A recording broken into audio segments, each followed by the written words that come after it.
Today I'm gonna do a video of an oversimplified version of World War I, also known as the Great War. This map is being drawn by me, which is pretty good. First, the World War I started, we all know, is in Sarajevo, and the Archduke of Austria-Hungary, Franz Ferdinand, got assassinated, and then Austria-Hungary basically declared war on Serbia. And Serbia actually is very close to Montenegro, which means these two both is gonna fight Serbia. No, Austria-Hungary, I mean. But Austria-Hungary is way stronger. It's a great power. But somehow Austria-Hungary doesn't make too much progress in Serbia for some reason. And then France, Russia, and Britain, these three are the Entente power. And also, Italy, Romania, and Bulgaria doesn't join the war that early. They joined the war a bit late. I'm gonna talk about that. First, France and Russia have an alliance to stop Germany, which is probably the strongest power on Europe, minus Britain, because Britain is a colonial power. Then, basically, Germany supported Austria-Hungary to destroy Serbia. France and Russia and also Britain stepped up to defend Serbia. And the World War I basically started. Russia have a quick mobilization, but they basically gain like nothing over here.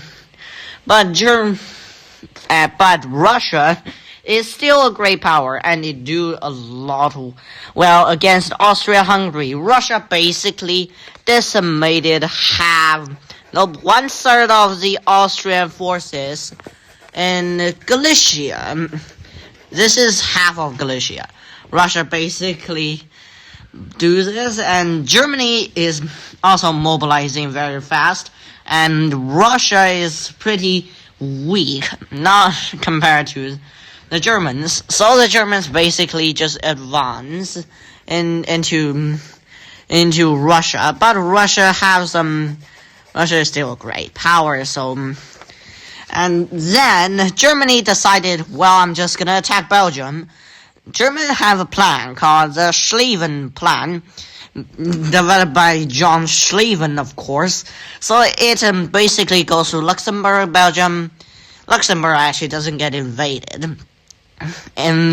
Belgium, and then march into Paris. So Germany basically just go crazy mode and declare war on Belgium. And Belgium is actually having a lot stiffer resistance than Germany actually have think, but that's still not enough to save almost all of Belgium.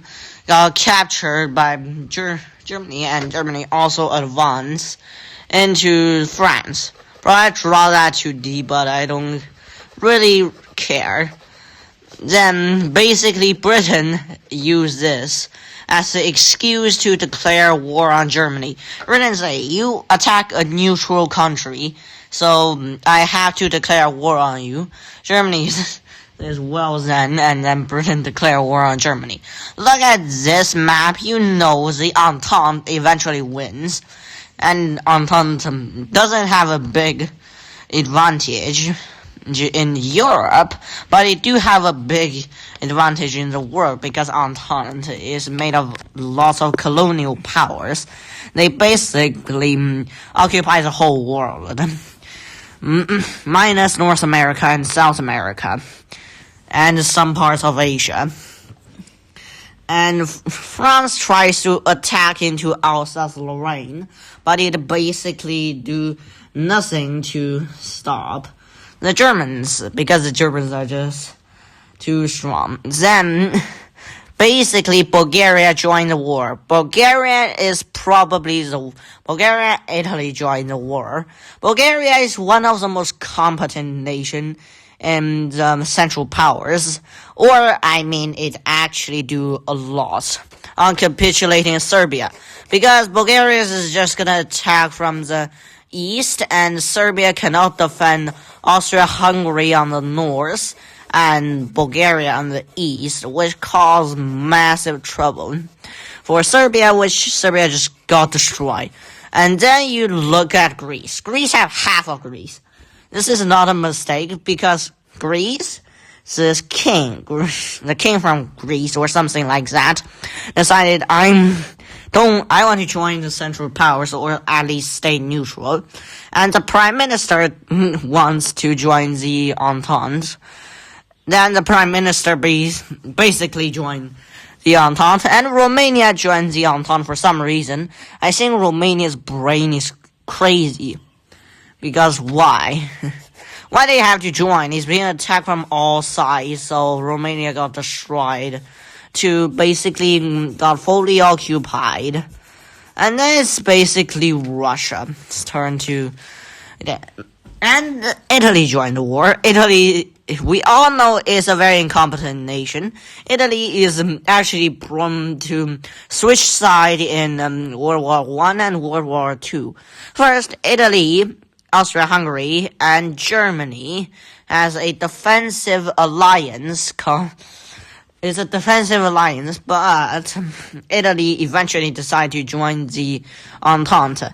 Even if Italy joins the Central Power, I don't think it will make much difference because Italy got absolutely crushed in Venice, basically losing some land to Austria-Hungary, and all the places are just stable. And when the West kick into trench warfare and now in the East, Russia in 1916 is in the brink of collapse. Russia basically got fully occupied by Germany. Germany is fighting a two-front war, which is unsinkable. But Germany is thinks that will work, which it do work against Russia, and eventually Russia basically is gonna collapse for now. It's going to collapse, and Austria-Hungary also reclaimed Galicia. Now, Germany is heading towards Moscow, but Russia, you all know, went on the fire and go into a revolution and basically starting in St. Petersburg and the Bolshevik Revolution. But there's a middleman probably. First, Russia decided to coup the government, and Tsar Nicholas II basically got killed or executed or exiled.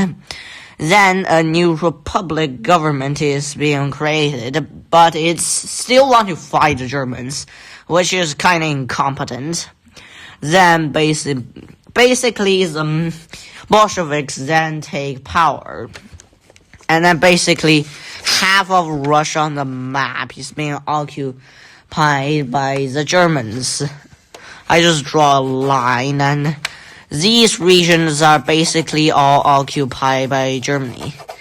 But that's probably the last glory of the Germans because America joined the war. I cannot show it on this map, but I think you all know America eventually joined the war. By Woodrow Wilson led America to join the war against Germany. Germany here still occupies the French lands in the West. So, Germany is still thinking clutch out a victory with the occupy because it knocked off Russia, and so it's basically off arming the Western Front.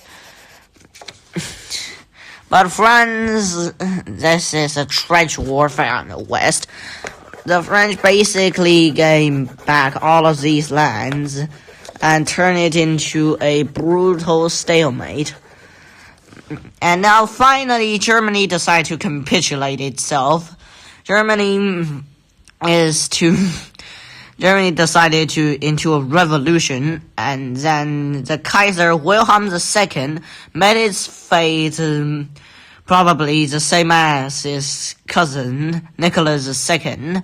Wilhelm II and Nicholas II is basically cousins, but then Wilhelm got exiled, and Germany decided to do a peace treaty, which is the classic peace Treaty of Versailles, which ended the Great War. France basically get Alsace-Lorraine, and Austria-Hungary is being totally destroyed. Russia doesn't gain anything because it's now the Bolsheviks, so it doesn't gain anything. Germany got cut off by Poland and carved out the Polish corridor. Finally, Italy will gain South Tyrol, and the Ottomans will be cut off, and Greece will get the southern coastline of Bulgaria. Serbia will form Yugoslavia. And finally, the Mustafa Kemal decided to do the Turkish independence war, and it succeeded, so Turkey didn't get cut off like the great power had intended. And this is the oversimplified version of World War I.